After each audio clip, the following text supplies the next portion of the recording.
Hoje a gente vai falar sobre o PIBinho de 2019, o colapso causado pela pandemia, tensões entre os governadores de estado e o presidente Jair Bolsonaro, desigualdade e pandemia, quem vai pagar a conta das medidas econômicas anunciadas, transformações no mercado de trabalho, direito à privacidade e à proteção de dados, teto de gastos, fake news, Green New Deal, desigualdades raciais, vitória do Biden, golpe de 64, orçamento de 2021, caso Lula, encerramento do Entretanto.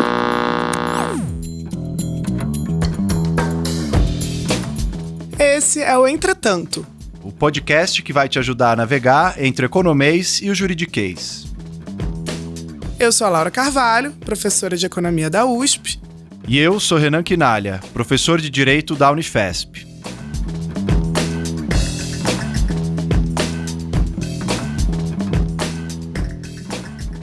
Então, Renan, estamos chegando no nosso 57º e último episódio do Entretanto, né? A gente já tinha avisado os ouvintes na semana passada que esse nosso projeto está se encerrando hoje, nesse episódio, depois de mais de um ano, um pouco mais de um ano, né, Renan? Chegou o momento da gente se dedicar a outros projetos também, né? Mas não sem alguma peninha de deixar nossos ouvintes, pelo menos por enquanto.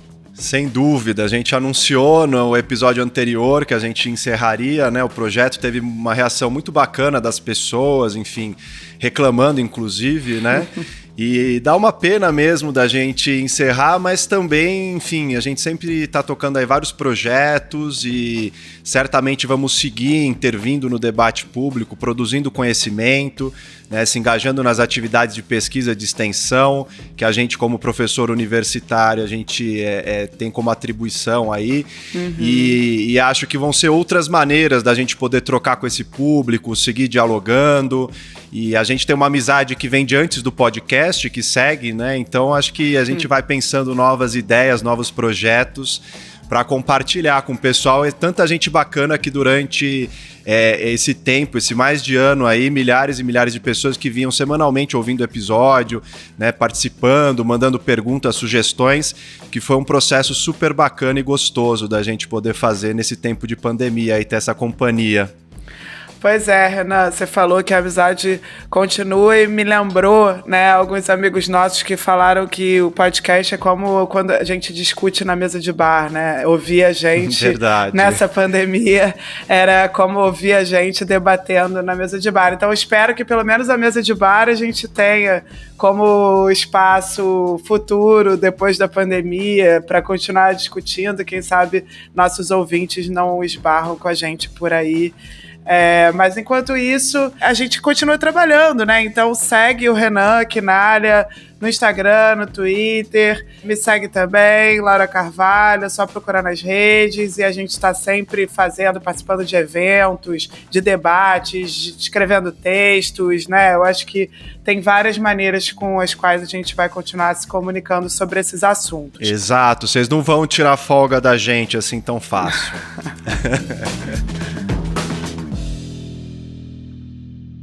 Mas então, Renan, eu queria, pra gente encerrar aqui, né, dar um certo fechamento, a gente sabe que não foi um ano fácil, a gente começou a gravar lá no primeiro episódio em março de 2020, ou seja, logo antes das primeiras medidas restritivas, né, quarentenárias, serem impostas no Brasil, depois dos primeiros casos de coronavírus serem registrados.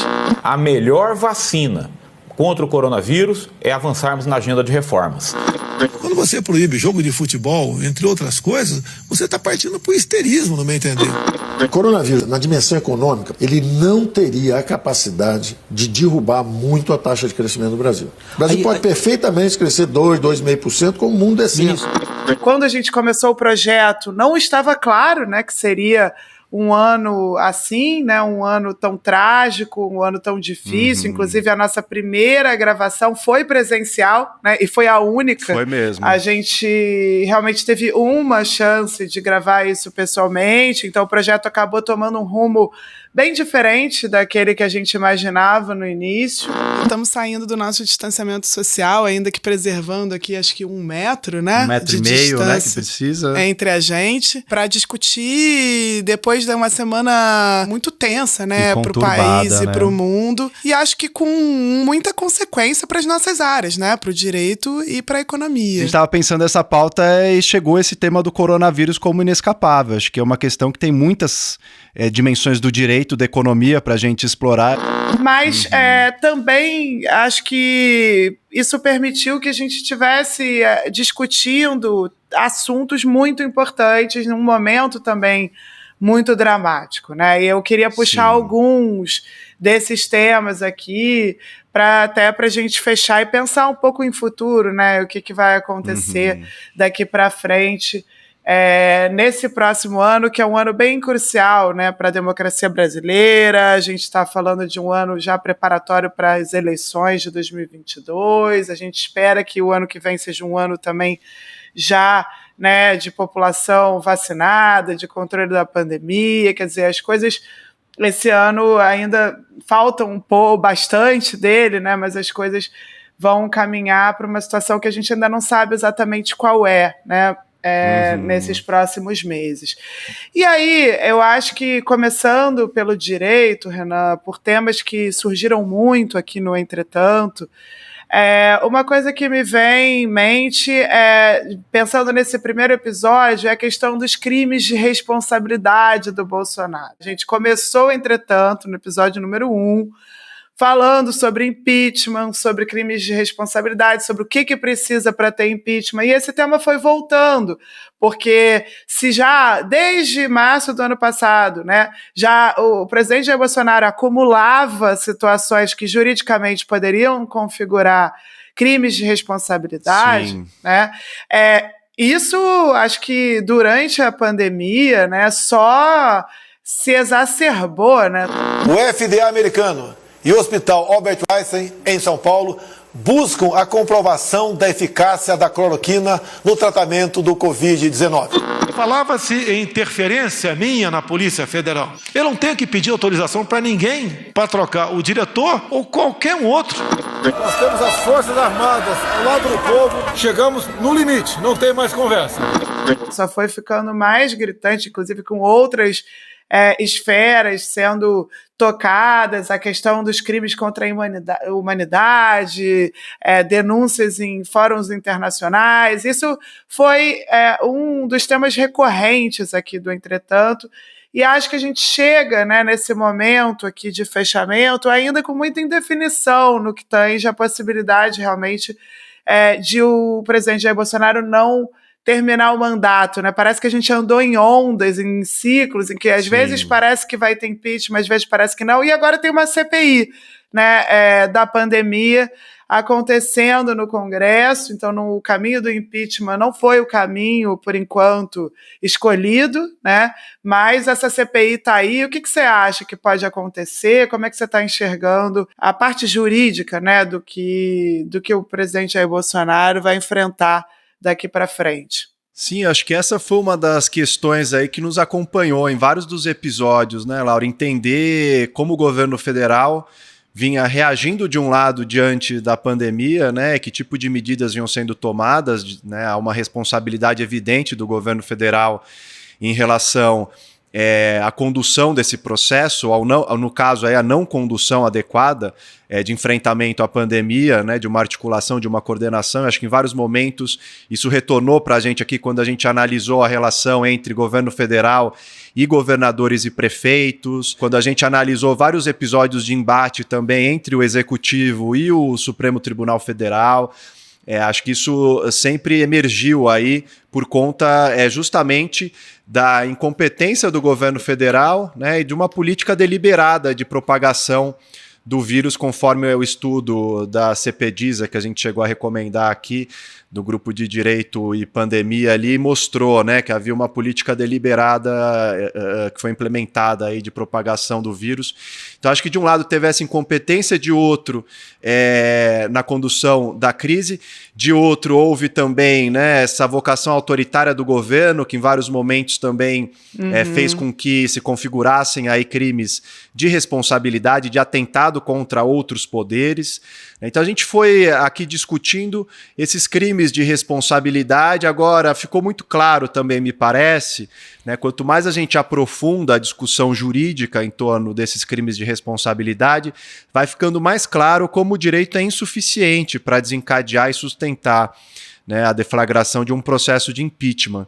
Então a gente viu que as variáveis políticas elas foram tomando uma centralidade cada vez maior, né? Acho que a gente falou aqui de várias questões e você sempre trouxe aí esse olhar da economia também, né, da crise como um elemento, um combustível importante para processos de impeachment na história brasileira recente. Ao mesmo tempo, o direito também como um dos fundamentos para desencadear esse processo, mas a centralidade da política acabou se colocando e a gente viu uma costura muito grande do governo com o Centrão, né, enfim, contradizendo inclusive o discurso que elegeu o Bolsonaro em relação ao que ele chamava de uma velha política, né, do sistema, enfim, uma série de maneiras que ele se referia a um grupo político mais tradicional aí da política brasileira. Mas eu acho que a gente está vendo também certas tensões aí, né? Não acho que é uma lua de mel que seja tão duradoura, que dá para dizer isso de antemão. Eu acho que o governo sofre uma série de desgastes. Eu acho que a CPI ter sido instaurada já é algo que demonstra uma certa fratura na base de apoio. Agora a gente vai ter que verificar até que ponto a base de sustentação do governo consegue neutralizar esses trabalhos da CPI, né? Mas, sem dúvida nenhuma, não vai faltar elemento aí para se apurar, né? Ou seja, condutas desde falta de compra da vacina, de planejamento, né, falta de engajamento para poder conseguir os insumos hospitalares, né, coordenar essas ações, as infrações às medidas sanitárias, que vários membros do governo, ministros, o próprio presidente não usando máscara, produzindo aglomerações, a maneira como incentivaram também violências institucionais contra os outros poderes, né, o STF, o próprio legislativo, contra governadores, ou seja, aí um prato cheio para essa CPI trabalhar, né, e me parece que esses elementos vão vir à tona e devem tomar um pouco mais de força, ainda mais quando a gente nota, né, que o Brasil está com esse índice ainda, né, esses números ainda muito alarmantes, né, de mortes, de internações, por mais que as medidas de isolamento agora deram uma segurada aparentemente, né, e melhoraram um pouco a situação em algumas regiões do país, a gente sabe que vai flexibilizar e que vai vir, pelo menos é o que os técnicos têm dito, né, que deve vir daí uma nova onda, ou seja, a vacinação indo muito devagar, no resto do mundo, em vários lugares avançando muito mais rapidamente. Eu acho que também vai começar a ficar uma sensação aí cada vez mais evidente nas pessoas, cada vez mais sentida de que faltou uma condução política adequada, e acho que isso pode fortalecer também esses pedidos de impeachment, enfim, para que isso comece a tramitar e que essa política aí, né, opinião pública, vá mudando também de opinião quanto a isso. Agora, Laura, do ponto de vista econômico, eu acho que uma coisa que sempre apareceu aqui de um lado foi justamente a crise, né, que a pandemia trouxe, ou até agravou em alguns casos, né, de uma recessão muito grande, de aumento de desemprego e etc. E de outro lado, como o Estado enfrenta isso, né? Então a gente teve episódios analisando, né? A gente começou falando do PIBinho no primeiro episódio, né, de 2019, no momento ainda pré-pandemia. As expectativas no início de 2019 para o crescimento do ano eram de 2,55%. No fim, a gente cresceu só 1,1%. Então, é mais um ano, né? Terceira vez já desde o início da recuperação em que a gente tem frustração. Em 2017 e 2018, a gente até tinha crescido mais do que em 2019. Então, a economia desacelerou. Mas fato é que esse colapso econômico foi aumentando aí esse buraco. E uma série série de medidas econômicas começaram a ser discutidas, algumas implementadas, e a gente passou por auxílio emergencial, analisou pacotes como o do Biden nos Estados Unidos também, pacote de recuperação, de transição pós-pandemia, ou seja, uma coisa mais estratégica até.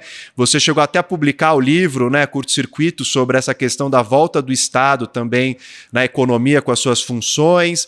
Como que você vê aí as perspectivas da gente avançar nesse debate da relação do Estado e da economia nesse momento ainda da pandemia? No Brasil não dá nem para a gente pensar em pós-pandemia ainda, né?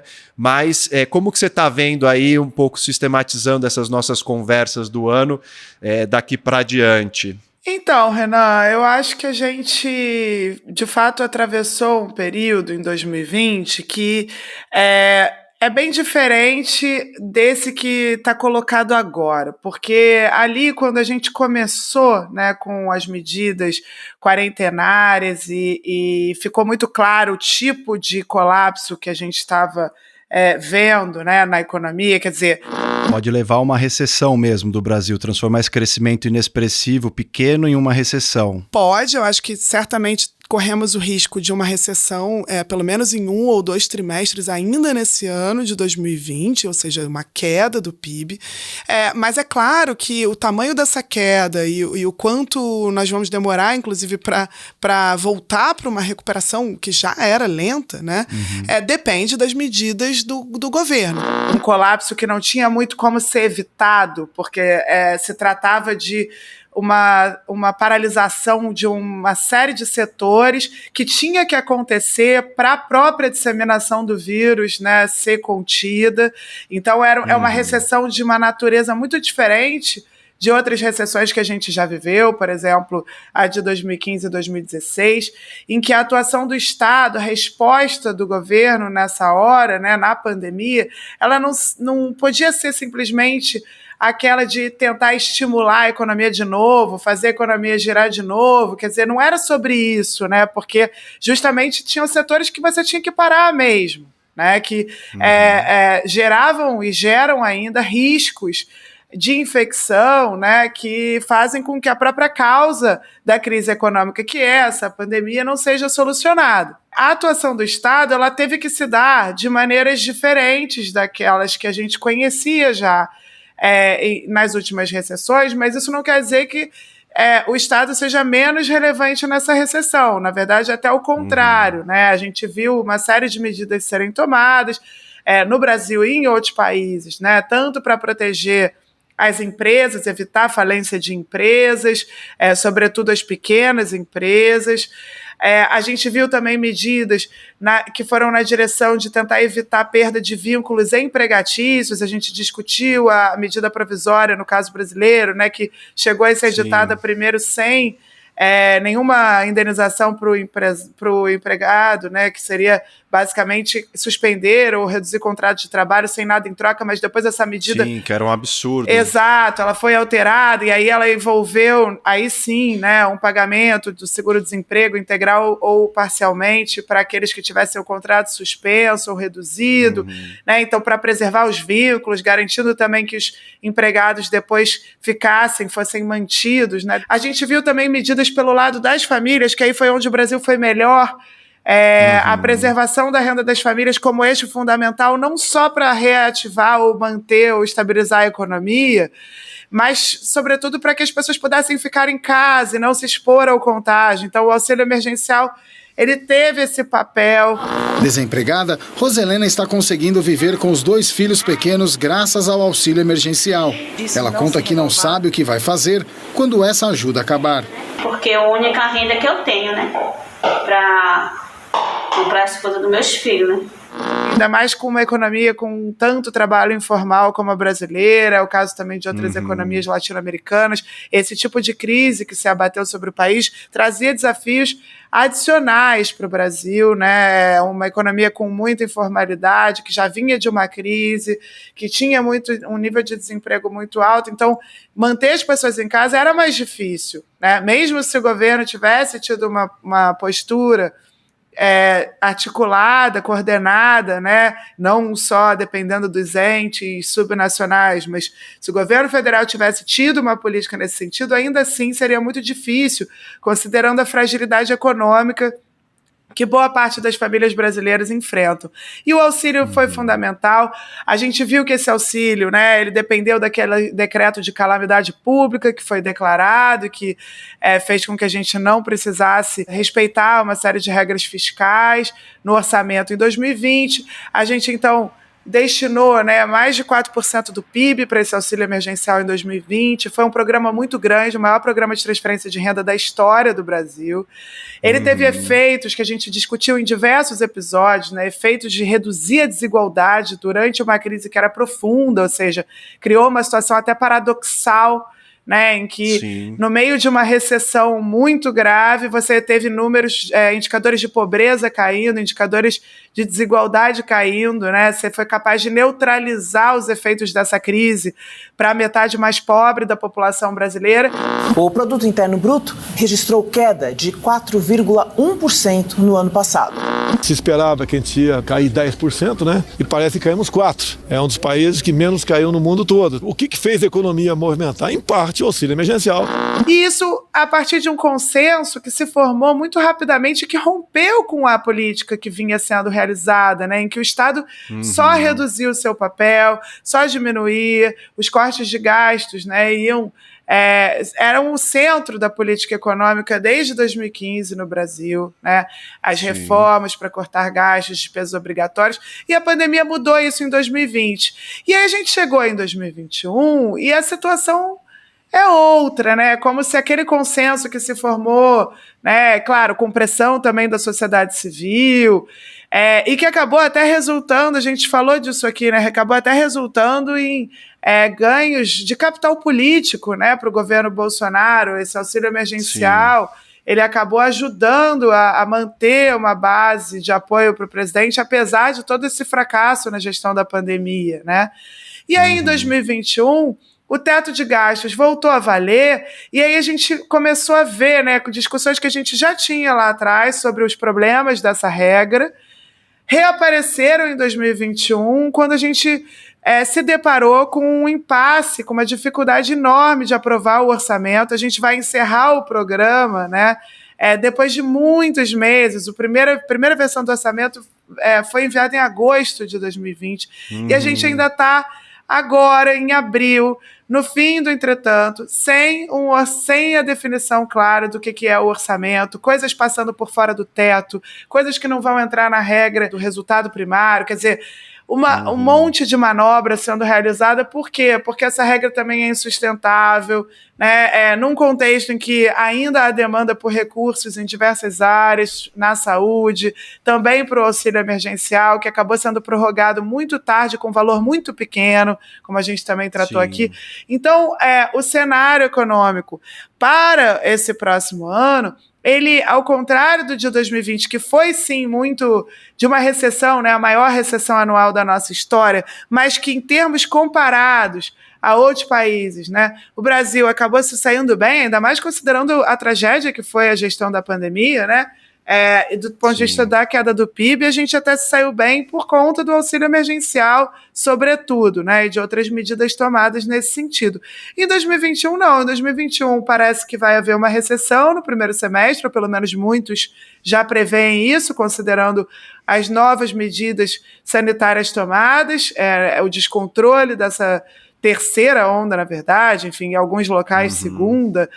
E o auxílio emergencial sem estar à altura da crise, o Estado sem entrar, né, da mesma forma, restrito por amarras, né, fiscais, e descolado assim do resto do mundo, né, em que a gente também foi tratando aqui várias vezes, e quase que fica uma sensação, um gosto amargo, né, de ver como, por exemplo, nos Estados Unidos, o governo Biden está com pacotes que não só estão à altura da crise, como também estão à altura dos desafios colocados no século XXI.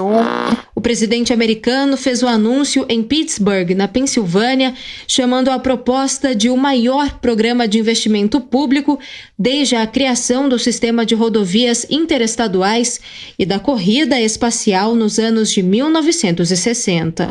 Em torno dos dois principais eixos que deveriam estar mobilizando qualquer programa, qualquer agenda econômica, né, nesse contexto, que é a redução das desigualdades que se aprofundaram tanto nas últimas décadas e a sustentabilidade ambiental, né, a transição para uma economia de baixo carbono. Esses dois eixos podem funcionar como eixos também de recuperação econômica, de geração de empregos, e aqui no Brasil a gente, ao contrário, retornou para uma agenda que já era a agenda dos últimos 5 anos, que não vinha trazendo resultados, e ainda mais sem ter controlado a pandemia, sem estar vacinando todo mundo. Isso me lembra até, Renan, de alguns dos nossos episódios especiais também que a gente teve aqui no Entretanto, né? Você trouxe os elementos políticos que faltam para o impeachment, e um dos episódios que eu acho que foi muito legal foi o que a gente teve com Celso Rocha de Barros para discutir. Sim, nosso primeiro especial. Todas as soluções que a gente está discutindo são péssimas, não tem nenhuma solução mais ou menos assim. Porque se você me disser o que a gente devia fazer se eu pudesse fazer o que eu quisesse, o que eu faria se eu quisesse era levar o inquérito de fake news até o final, você ia descobrir financiamento ilegal nessa campanha, você caçava a chapa, você fazia novas eleições. Isso não vai acontecer nunca. Então, já que não dá para fazer isso, a gente tem que pegar entre as opções ruins e ver o que dá pra gente fazer. É interessante a gente ver como as coisas foram dando errado, apesar de algumas surpresas, né, como o auxílio emergencial ser aprovado nesse contexto, a gente sabe que não por iniciativa do governo, mas apesar de algumas surpresas, né, a deterioração institucional, a degradação, né, da nossa democracia, que o Celso bate tanto, né, isso pode ser visto a olho nu, né, nesse período. Sim. Ficou muito visível. E, por outro lado, a gente também teve aquele outro episódio especial com o Paulo Lotufo, da USP, né, epidemiologista, que mostrou, né, como a nossa política para a saúde depende do SUS, de qual é a história desse sistema, né, e como o SUS, na verdade, se mostrou, apesar de tudo, apesar de todos os esforços do governo federal de nem ter Ministério da Saúde, né, está se mostrando agora nessa vacinação fundamental para que a gente tenha alguma esperança de sair dessa. Sim, Laura, acho que esses episódios especiais foram momentos muito bacanas também da gente conseguir botar o direito à economia em diálogo com outras áreas, né? A gente teve a Adilson Moreira também tratando da questão do racismo e da discriminação, uma questão que está super central também na agenda brasileira, que veio em vários episódios. O próprio Thiago Amparo, quando esteve aqui participando também, no meu lugar, enquanto eu estava com Covid, né, ele também trouxe esses elementos, né, discussão da violência da polícia. Então eu acho que a gente conseguiu atravessar nesse último ano grandes temas aí que marcam não só o Brasil até aqui, mas que certamente fazem parte de qualquer discussão sobre um projeto de futuro, né, e acho que essa dimensão sobre a degradação institucional, eu acho que também foi uma tônica aqui. E a Isabela Calil também, né, Renan, que discutiu aqui o bolsonarismo. Ali a gente estava começando com o auxílio emergencial e a gente estava se perguntando, será que o Bolsonaro vai mudar a sua base de apoio? Será que os mais pobres vão começar a apoiar o Bolsonaro a partir do efeito do auxílio emergencial? E os mais ricos vão desembarcar, né? Eu acho que isso se consolidou, por exemplo, enquanto movimento, e agora não sabemos para onde vai, né? E a gente teve o episódio com o Cadu Yang, professor da UFRJ de Economia Ambiental, que acho que foi um episódio muito interessante quando a gente está pensando no tipo de crescimento econômico que a gente quer ter daqui para frente, né? Sim, eu aprendi demais nesse episódio. Pois é, o fato de que nem todo crescimento tem que prejudicar o meio ambiente, né? Que a gente tem como ter trajetórias de crescimento que sejam sustentáveis, que sejam em direção a uma economia verde. A gente teve... por fim, o episódio especial com o Felipe Loureiro, que foi ali no calor das eleições nos Estados Unidos, né, Renan? Sim, acompanhando o debate todo ali, as disputas instauradas, sobre as questões internacionais, a influência no Brasil também, que o Felipe trouxe vários elementos legais para a gente pensar, que não se esgotam ali na eleição.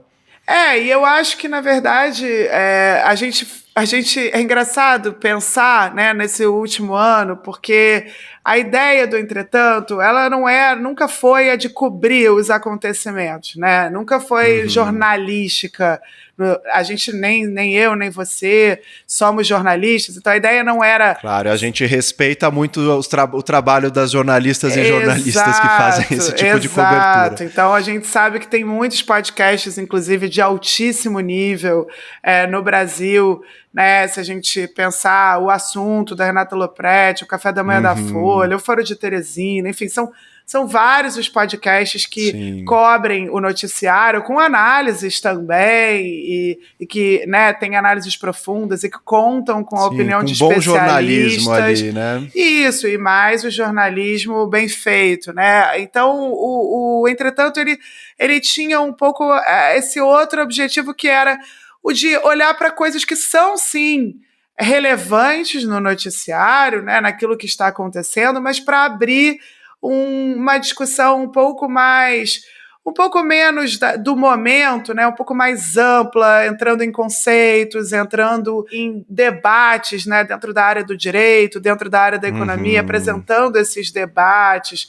apresentando uma maneira de pensar, né, introduzindo essa linguagem também do economês e do juridiquês, a maneira de pensar do jurista, a maneira de pensar do economista, para os nossos ouvintes irem, né, se familiarizando e, claro, usando o gancho do noticiário. Nunca foi a ideia cobrir o noticiário, né? Sim, até porque é impossível, né, fazer essa cobertura no Brasil só com uma vez por semana, tanta notícia e coisa acontecendo ao mesmo tempo. Isso não impediu que, às vezes, diante de cenários, né, de notícias quentes, de coisas que aconteceram no mesmo dia, às vezes, a gente não se deparasse com a necessidade de regravar, de fazer um outro episódio, de pensar em alguma coisa nova. E eu acho que isso trouxe, talvez, desafios que não estavam colocados, né? Porque, claro, é legal a gente discutir os temas com mais profundidade, com o tempo, mas, às vezes, a gente era atropelado também, né? Isso aconteceu, por exemplo, com o julgamento no STF do Fachin. O ministro Luiz Edson Fachin, do Supremo Tribunal Federal, anulou nesta segunda-feira todas as condenações do ex-presidente Luiz Inácio Lula da Silva pela Justiça Federal no Paraná relacionadas às investigações da Operação Lava Jato. Mudou totalmente o cenário político nacional. A gente já tinha gravado o episódio e aí ficamos ali discutindo. E aí, né? Esse episódio, ninguém vai ouvir o nosso episódio amanhã, porque a notícia é essa. Então também tem um limite, né? No quando a gente pode se colocar ali na torre de marfim da academia para discutir um tema que a gente quer discutir, quando está todo mundo querendo discutir outro tema, que também tem repercussões interessantes para o nosso tipo de análise. Então, mudamos, né? E isso aconteceu. As eleições americanas, a gente resolveu fazer esse episódio especial com Felipe Loureiro. Acho que em vários momentos estivemos, sim, contribuindo também para as análises no calor dos acontecimentos. Sim, acho que esse é um equilíbrio fino aí, difícil, mas acho que a gente conseguiu fazer de uma maneira interessante nesse 1 ano e pouquinho do Entretanto.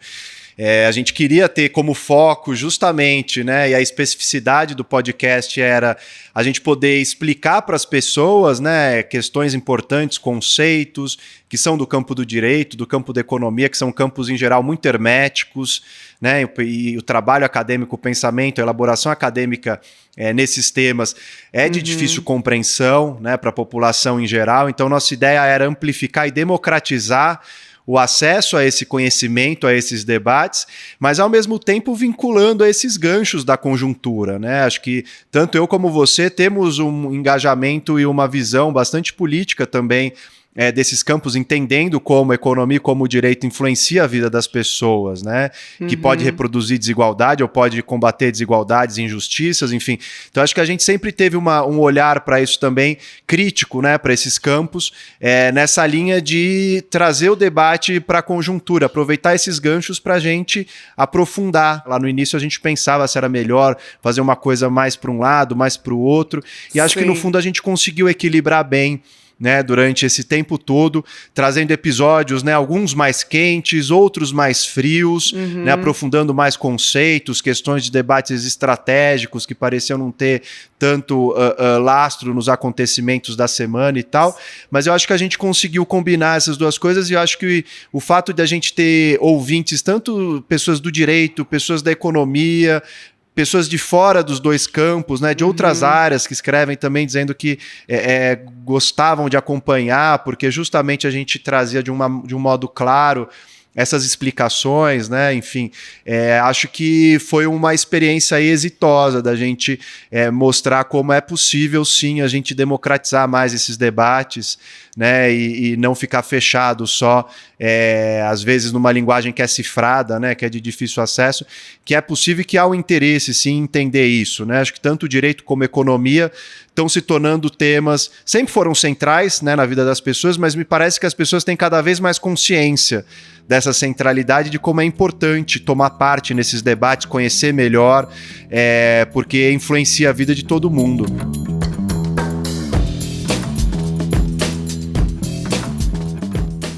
É isso, Renan. E eu acho que das coisas mais prazerosas dessa experiência realmente foi essa interação com os ouvintes, né? A gente foi abrindo cada vez mais canais, o Twitter em algum momento, antes era o e-mail, entretanto podcast@gmail.com, em que a gente recebeu muitas dúvidas, questões, comentários ao longo desse ano. Esse canal talvez tenha sido o mais relevante no fim das contas, né? O e-mail mesmo. Foi quando a gente passou a conhecer mais os nossos ouvintes, mas também o Twitter e no finalzinho, né? Esses áudios que a gente abriu no Telegram também foram muito legais. Eu acho que essa relação com os ouvintes, ela foi crescendo ao longo do tempo, e ela sempre foi bastante proveitosa para informar a gente. O que até criticavam questões que a gente trouxe, né? Eu lembro do episódio sobre a volta às aulas, que a gente fez uma discussão sobre uma decisão judicial, né? E muitas pessoas, né, que trabalham com educação também escrevendo e trazendo novos elementos e questões e criticando, enfim. E acho que foi uma troca muito rica. Foi uma troca realmente muito rica. Eu acho que isso é o que vai fazer mais falta pra gente. Talvez seja essa interação, mas as nossas redes sociais estão lá abertas para vocês também criticarem e trazerem questões. Sim. E aí, Renan, algumas pessoas escreveram já bastante chateadas com o fim do Entretanto. A gente também está, né, em algum grau, mas a gente também sabe que é hora de parar esse projeto, de interromper e partir para outras. A gente também tem essa... Sim, é bom poder parar assim, né? Parar em cima e com um projeto legal, sabendo que fez o que dava para ser feito e da melhor maneira possível. Exato. E aí recebemos essas mensagens e entre as mensagens também houve essa demanda, né? Como ver vocês, como saber, né? Como acompanhar outros projetos que a gente esteja realizando. E eu acho que a gente tem, né, para além do acompanhar a gente nas redes sociais, que eu falei no início, tanto eu quanto o Renan, a gente participa do debate público, escreve livros, né? Inclusive, Renan lança livro esse ano, né? Na verdade tem alguns livros aí esse ano, inclusive, para entregar, e acho que é um dos motivos também da gente tomar essa decisão de precisar de um tempo para desconectar um pouco do noticiário e poder se dedicar a projetos mais de médio fôlego também. Vai sair a minha tese de doutorado pela Companhia das Letras, já está super no forno ali, enfim, deve ser esse meio de ano. Deve ter notícias em breve desse lançamento. Sobre a ditadura e como a ditadura tratou os LGBTs, é isso? Exatamente, isso foi minha tese, né? Enfim, a minha pesquisa do doutorado, mexi muito para transformar em livro, e vai sair na coleção Arquivos da Repressão, que é uma coleção da companhia. E estou trabalhando em outros 2 livros aí também, ainda para esse ano, também envolvendo essas questões da minha agenda de pesquisa sobre direitos LGBTs no Brasil, num momento de crescimento de conservadorismo, né, de uma extrema-direita que tem embutido aí uma ideologia bastante intolerante do ponto de vista moral. Então são algumas das coisas. Estou assumindo a coordenação do curso de Direito na Unifesp, então me dedicando a estruturar, né, numa federal em São Paulo, esse curso de Direito, que é um processo super bacana, isso vai mas dar muito trabalho. demandante, já tem dado, Mas é um processo aí que é super legal e prazeroso, né? Porque é isso, a gente está num lugar da universidade, a universidade com todos os problemas e dificuldades que a gente tem visto, ainda é um espaço privilegiado de reflexão, de crítica, né? De produção de conhecimento, de formação de quadros, né? Acho que tudo isso que a gente, de alguma maneira, estava também fazendo aqui no Entretanto, a gente segue fazendo em outros espaços, né? Com estudantes, orientando e dialogando sobre esses temas.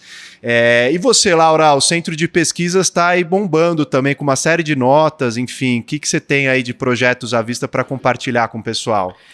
Então, Renan, de fato, agora eu dei um tempinho nessa coisa dos livros, ao contrário de você que vai publicar vários esse ano, eu não estou pretendendo publicar, lançar nenhum livro novo, embora eu também já tenha feito isso, né, durante a pandemia. Você falou do curto-circuito. Você já publicou um livro na pandemia, que já é muita coisa. Eu nem sei como eu consegui, né? Foi bem naquela primeira fase ali do confinamento absoluto, né, que eu consegui escrever esse livro, e eu acho que ele se mantém, eu olho para ele, eu ainda acho que é um livro que trata do momento e do papel do Estado no Brasil, de uma maneira que fique, porque a minha ideia nunca foi escrever só sobre a pandemia, era como a pandemia pode apresentar, né, tornar visíveis questões que envolvem o papel do Estado, questões que envolvem a economia brasileira, a sociedade brasileira, as desigualdades brasileiras, e eu acho que esse livro se mantém. O Valsa Brasileira, que é o meu primeiro livro,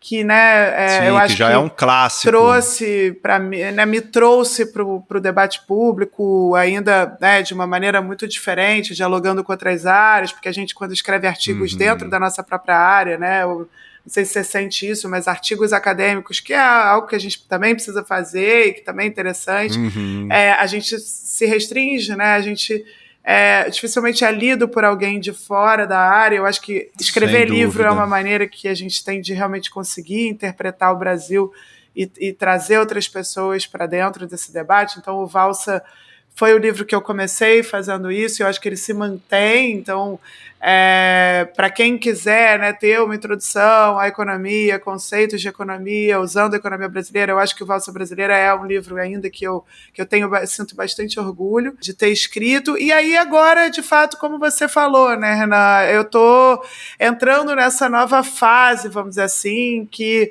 para além do ensino, da pesquisa, né, das participações em debate, que eu fazia, vamos dizer, mais individualmente, eu agora, junto com outros professores, criei, formalizei um centro de pesquisa. A gente está com diversos projetos com a OIT, projetos com a Open Society Foundation, projeto, enfim, com outras instituições voltados a essa relação entre macroeconomia e desigualdade. Então, o centro se chama Centro de Pesquisa em Macroeconomia das Desigualdades, o MAD. O site do MAD é o www.madusp.com.br. Lá a gente tem publicado notas técnicas que têm repercutido bastante na imprensa, também artigos mais longos. Ali também a gente vai organizar seminários, quer dizer, agora eu consegui finalmente chegar num ponto em que eu também tenho alunos de graduação, alunos de pós-graduação trabalhando junto comigo para produzir dados, para contribuir, para fazer proposta. E esse próximo ano, né, considerando que a gente vai chegar em 2022 num processo eleitoral, eu acho que ele vai ser bem fundamental para a gente conseguir chegar com um projeto, né? Independente de candidatura, eu acho que projeto é muito importante, ainda mais num cenário de devastação como esse, né? E a ideia do centro é que a gente também contribua na intervenção do debate de política econômica em particular, atue um pouco como think tank, né? Como esse centro que é para pensar políticas públicas.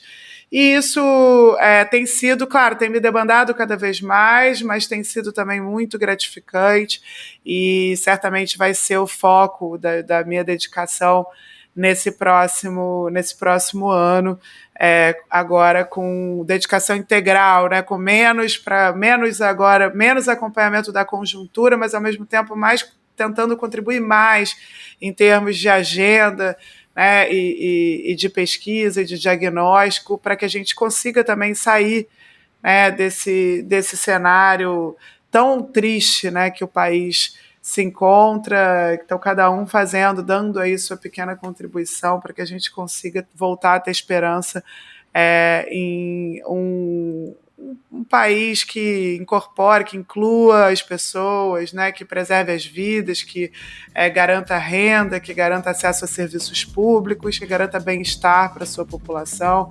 Eu acho que a gente tem que voltar a acreditar que é possível.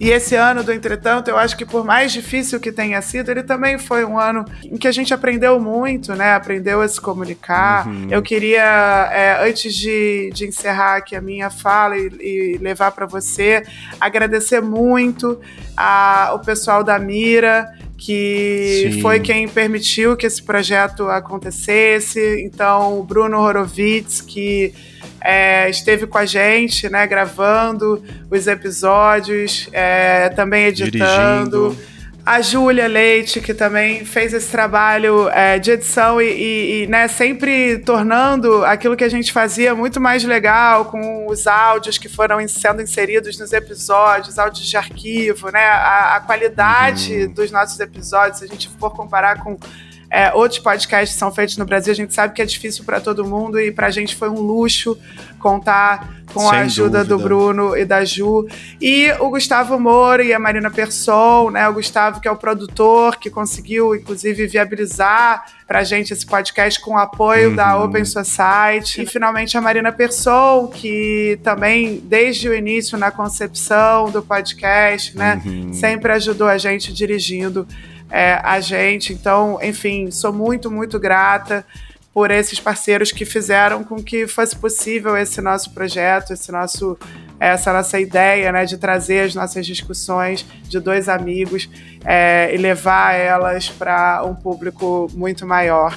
Eu espero que a gente volte a fazer algum projeto junto, eu tenho certeza que isso vai acontecer. Então, com isso, me despeço dos ouvintes e passo a bola para você, Renan.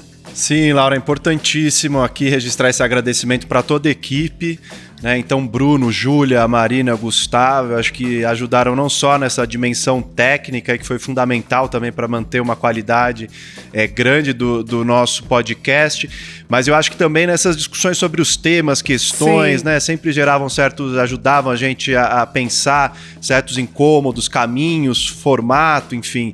Eu acho que foram pessoas que contribuíram demais e tornaram possível a gente concretizar esse sonho aí nosso, né? Essa ideia nossa de fazer alguma coisa juntos que a gente já tinha há algum tempo e que encontrou aí nessa equipe justamente ponto de apoio para ser realizado. E acho que é isso, né? Deixar um abraço para todo mundo, um agradecimento, né, para todo mundo que acompanhou o podcast esse tempo todo. Dizer que a gente segue aí na pista, né? Como você disse, há uma tarefa enorme de reconstrução desse país, né, do Brasil, depois da pandemia, depois desse governo irresponsável. E acho que a gente vai seguir trabalhando nas nossas áreas aí, aprofundando debates, questões e diálogos, para que a gente consiga dar, ainda que seja pequena, né, mas a contribuição necessária que cada uma de nós acho que deve dar nesse processo também, para que o Brasil volte a ser um lugar melhor, enfim, para que a gente consiga ter uma sociedade aí com mais liberdade, com mais democracia, com mais justiça social, que eu acho que é um pouco que nos motiva também, ainda que em campos diferentes que a gente tem trabalhado, mas com pontos de contato aí, sem dúvida, esse compromisso, né, com a democracia, com os direitos humanos no Brasil é um deles, e eu acho que esse projeto sempre teve esse engajamento claro aí de poder dar essa contribuição. Então é isso, Laura. Espero que a gente volte a se ver logo pessoalmente aí para poder seguir trocando ideias e aprofundando essas discussões. Até breve, Renan. E até breve também, eu espero que até breve, para os nossos ouvintes e para o Bruno, para a Marina, para a Ju e para o Gustavo.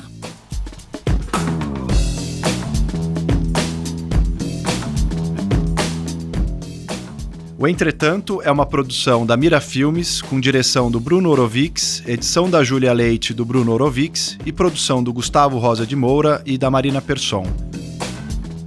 Para falar com a gente, mande um e-mail para entretantopodcast@gmail.com ou use a hashtag Entretanto nas redes sociais.